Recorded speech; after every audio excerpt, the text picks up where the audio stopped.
Hi, I'm going to read Just Big Enough. Every morning on my way to school, I always sit in the same seat on the school bus. But this morning, a big kid took my seat. "Excuse me," I said, "you're sitting in my seat." The big kid didn't move. I guess he didn't hear me. At recess, I wanted to play football with the big kids, but they said I couldn't play because I was too small. And at lunch, the big kids took all the cupcakes. They laughed when I said they had to share. They told me the cupcakes were just for them. "I wish I were bigger," I said to my friends. They nodded. That night I couldn't sleep, so I read a comic book, and that's when I had a great idea. The next morning I asked Dad for some wood and some glue. Mom gave me tin foil, and little sister let me have a jar of her glitter. "What are you making?" asked little sister. "A growing machine," I said. I worked on the growing machine all morning. When it was finished, I sprinkled glitter on it so it sparkled like the one in the comic book I had read. I made a helmet out of tin foil. Then I put on my helmet and climbed into the growing machine.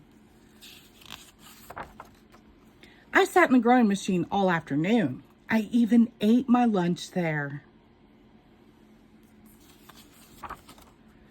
When it became dark, Dad said it was time to come home. "Did I grow?" I asked. Dad shook his head and said, "Not yet." "Maybe I should sleep in the growing machine," I said. Dad didn't think that was such a good idea. The next day I went to Grandma and Grandpa's farm. "What's the matter, little critter?" asked Grandpa. I told Grandpa about the big kids and how I was trying to get big too, so that I could do all the things the big kids did. Grandpa took me out to the meadow. "Look at those two horses," he said. "Which one do you think is the fastest?" "The big one," I said. Grandpa let the big horse and the little horse loose. They started to run across the field. And do you know which one was the fastest? The little one. The next day at school, the big kids said again that I couldn't play football because I was too small.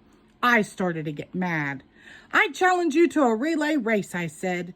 "The big kids against the little kids." The big kids laughed, but they said okay. The whole school came to watch the race. And you know what? The little kids won. So I guess sometimes being small is just big enough. The end. Thank you.